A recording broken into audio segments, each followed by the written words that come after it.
We need immediate helicopter evacuation, Sarah Chen shouted over the chaos of the warehouse fire.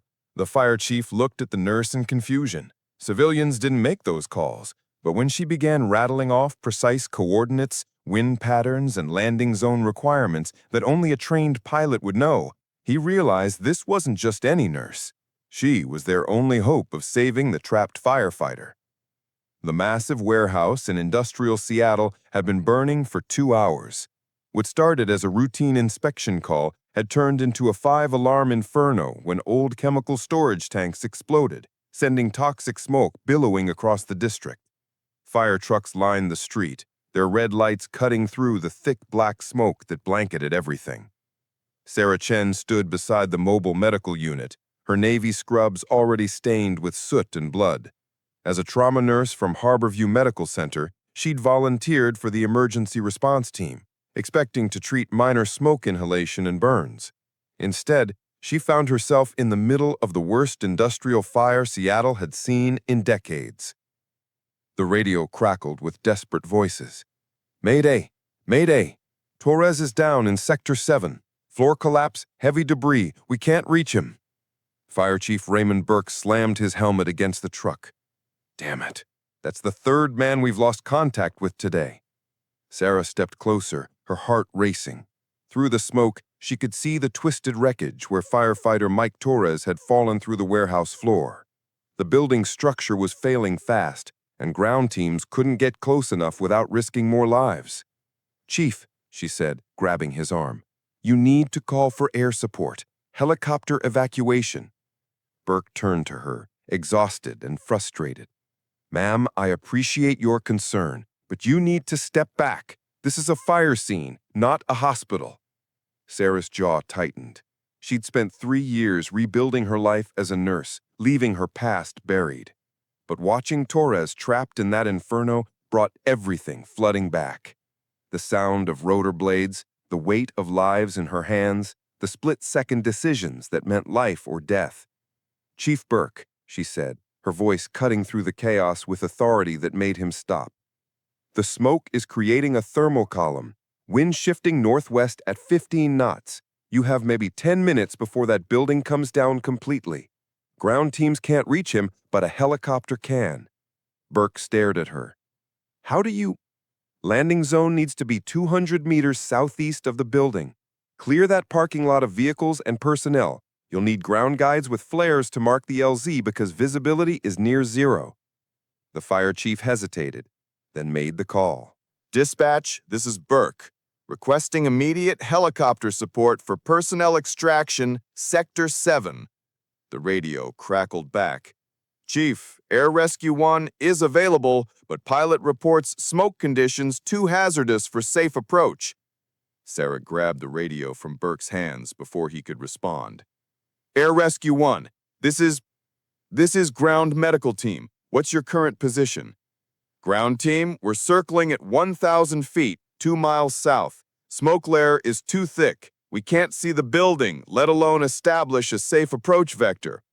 Burke started to take the radio back, but something in Sarah's eyes stopped him. She keyed the mic again, and when she spoke, her voice carried the unmistakable authority of someone who'd done this before. "Air Rescue 1, I need you to approach from bearing 270, descend to 500 feet. The thermal updraft will give you a clear corridor along the west side of the building." There was a pause. Then, "Ground team, are you flight qualified? Those coordinates are very specific." Sarah closed her eyes for a moment. When she opened them, she saw Burke staring at her with dawning realization. "Air Rescue 1, this is former Captain Sarah Chen, call sign Nightingale 7. I'm talking you down." The change in the pilot's voice was immediate. "Captain Chen? We thought you were— Aren't you supposed to be—" "Focus on the approach, Lieutenant. Lives depend on it."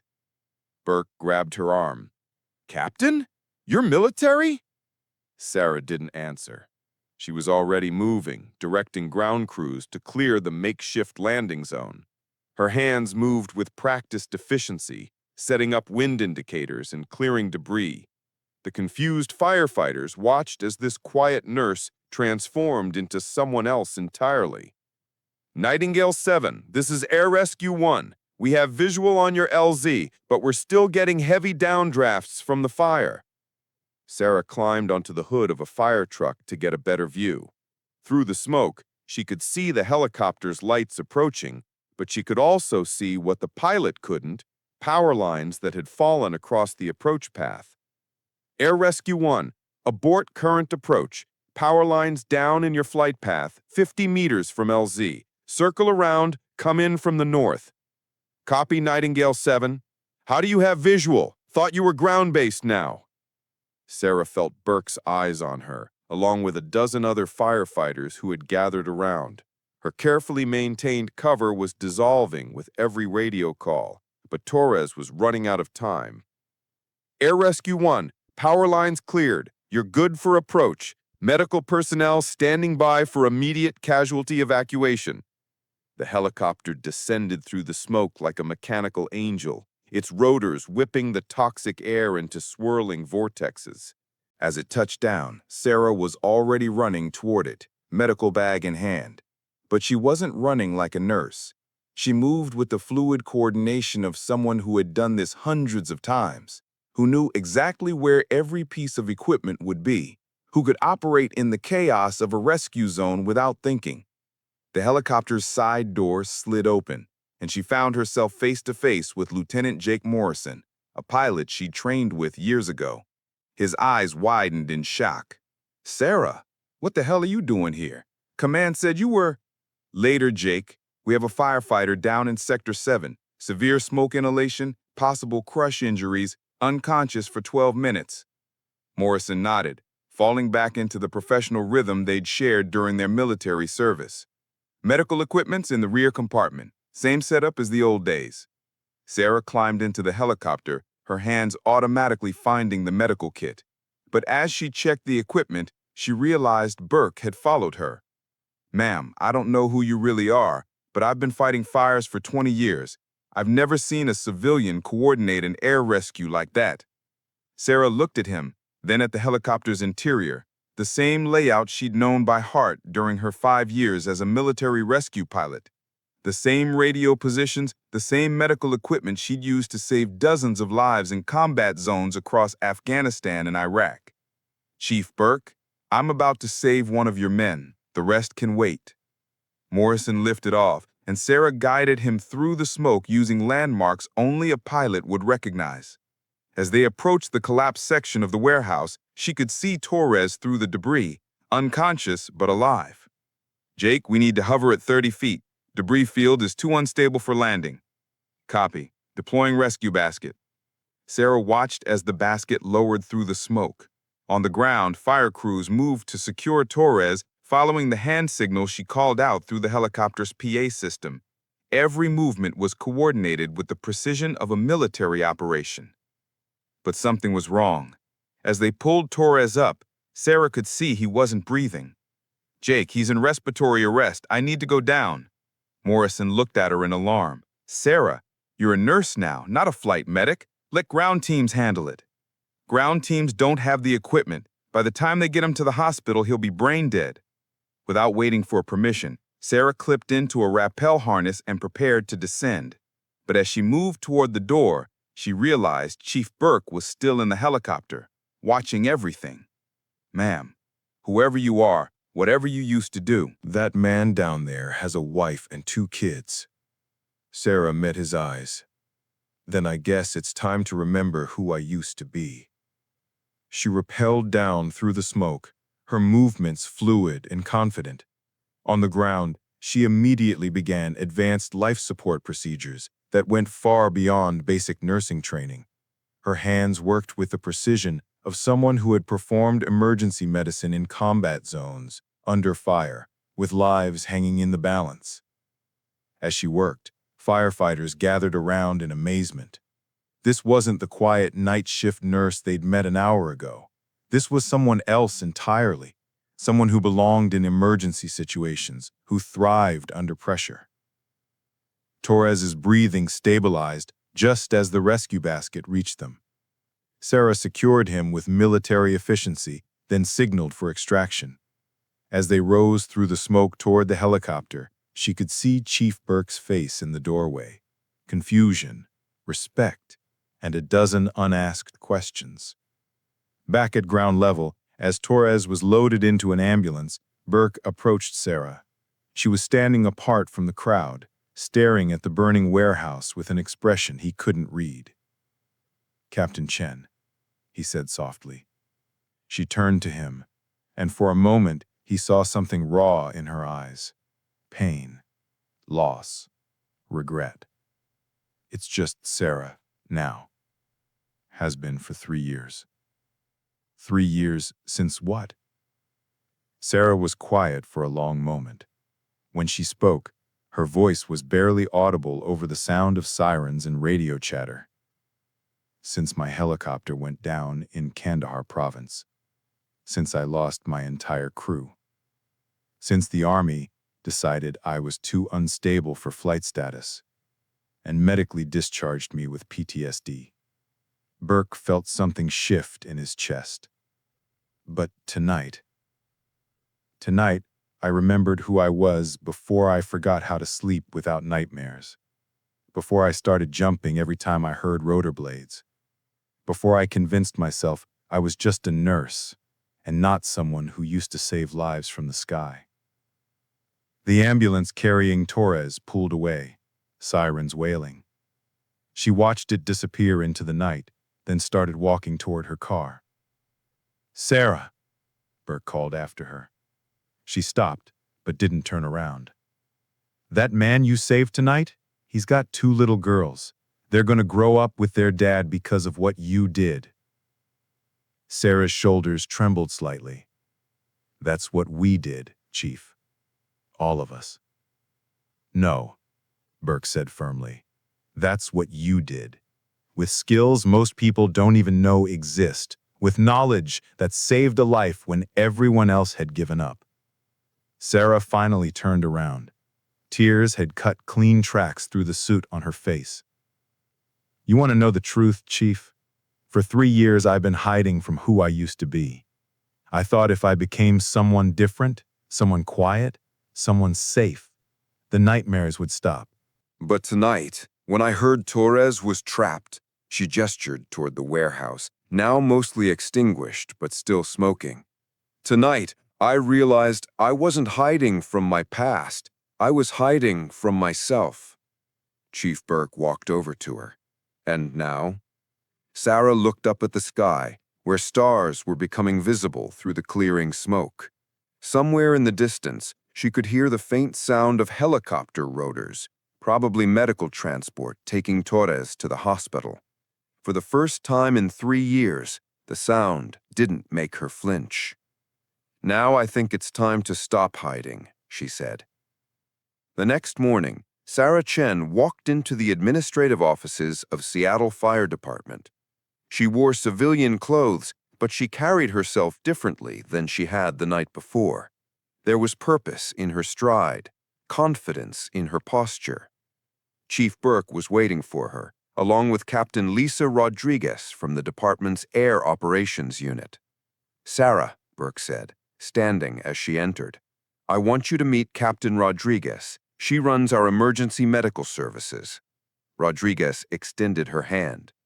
"Chief Burke told me about last night. That was some impressive coordination for a civilian." Sarah shook her hand. "I'm not exactly a civilian, Captain. Or rather, I wasn't always one." Over the next hour, Sarah told them her story. 5 years as a military helicopter pilot, dozens of combat rescues in Afghanistan and Iraq, the crash that killed her crew and ended her military career, the PTSD that followed, the decision to start over as a nurse, hiding her past from everyone, including herself. When she finished, Rodriguez leaned back in her chair. "So, you've been working trauma nursing for 3 years, but you're actually a qualified helicopter pilot with extensive emergency medical experience?" "Was qualified," Sarah corrected. "My military rating expired. I'd need to recertify." Rodriguez exchanged a look with Burke. What if I told you we've been looking for someone exactly like you, someone with both flight and medical training, to head up our new emergency response program? Sarah felt her heart racing. I don't know if I'm ready for that. The nightmares, the anxiety. Sarah, Burke interrupted gently. Last night, you coordinated a rescue operation that saved a man's life. You didn't just overcome your fear. You used your experience to achieve something no one else could have done. Rodriguez nodded. We're not asking you to go back to combat, Sarah. We're asking you to come home to what you were meant to do. That afternoon, Sarah stood on the roof of Harbor View Medical Center, looking out over the city.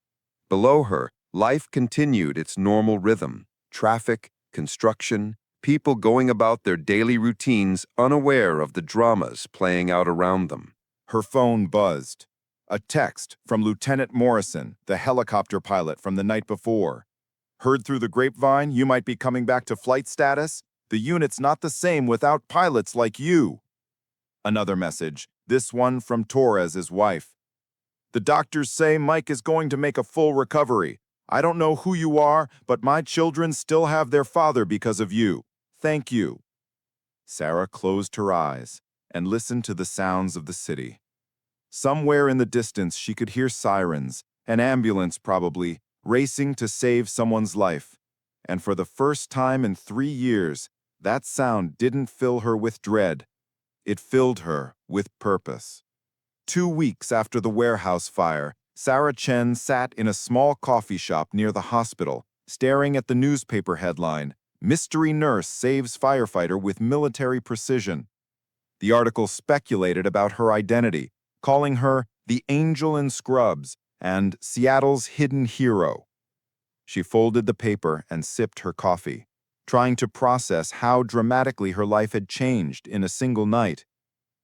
Her phone had been ringing constantly. Reporters, military contacts she hadn't spoken to in years, even a few Hollywood agents who somehow got her number.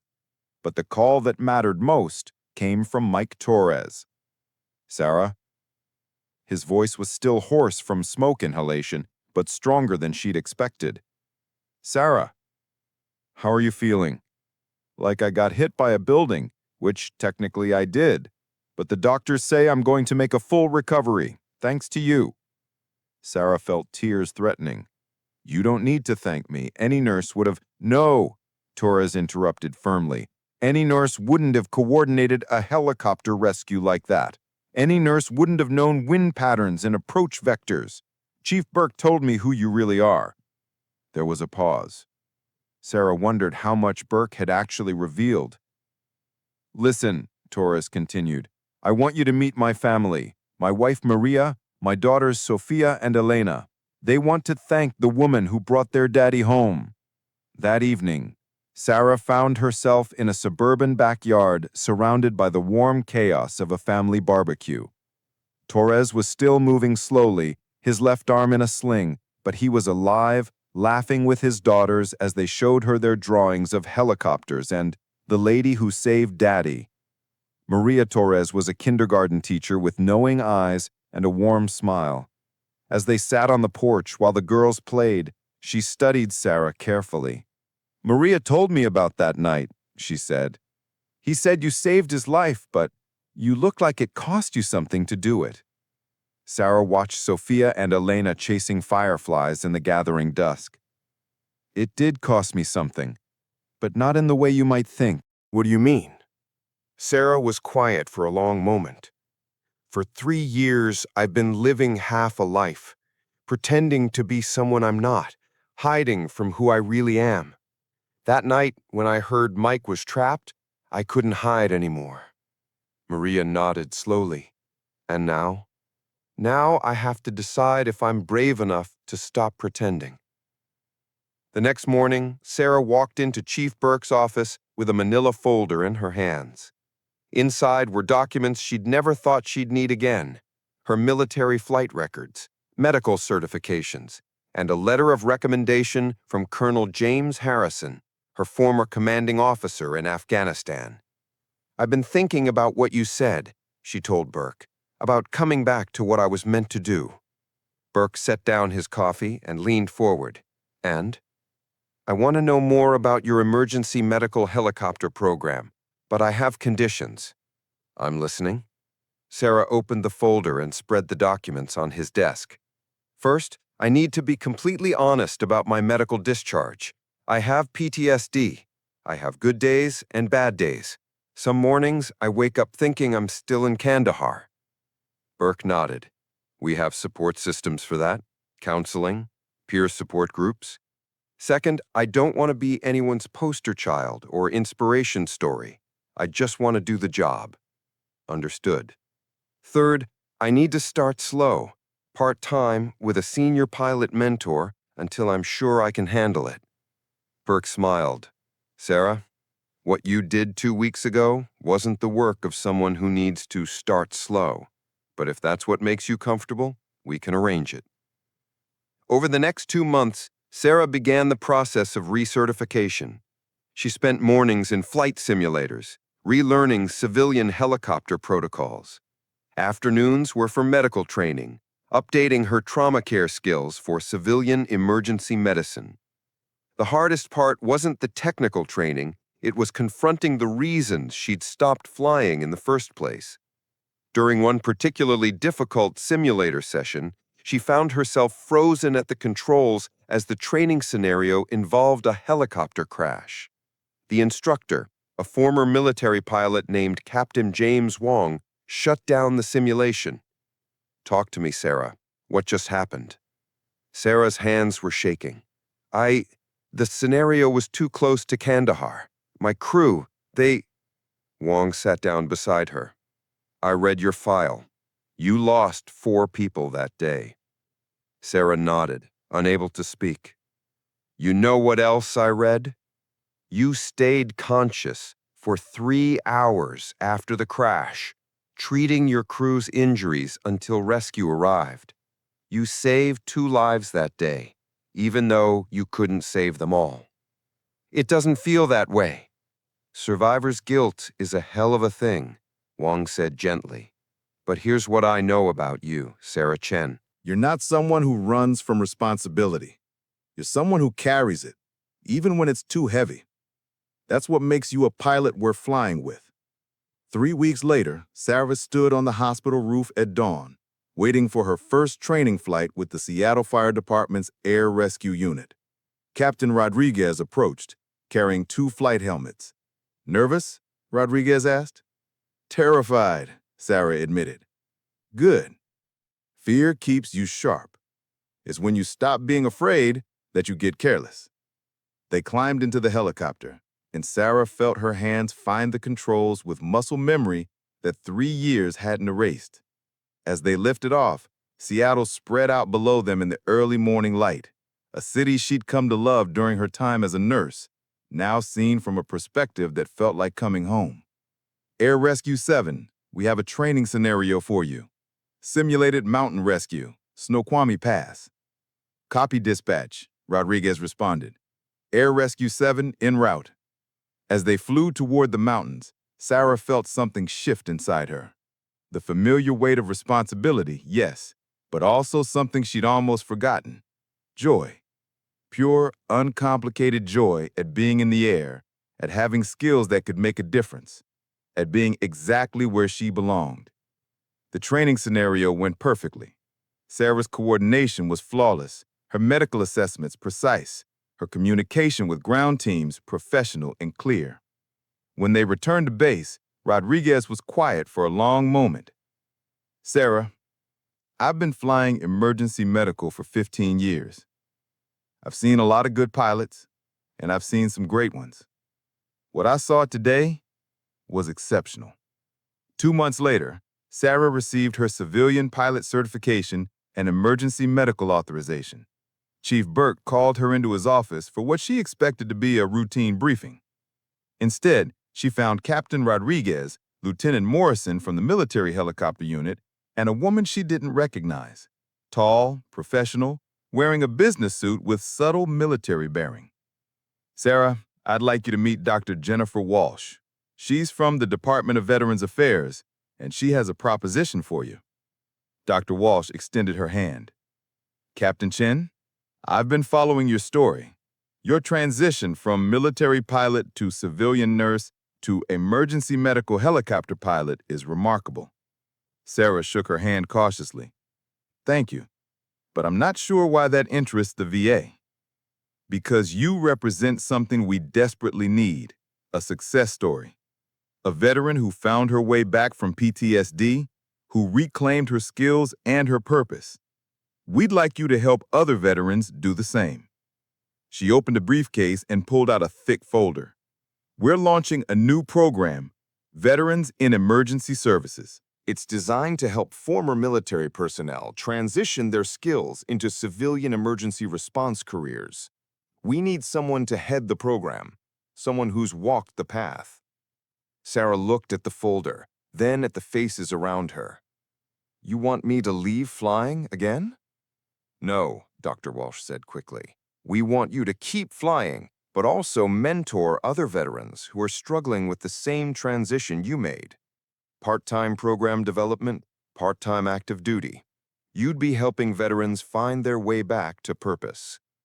That evening, Sarah sat in her apartment, the VA folder open on her kitchen table.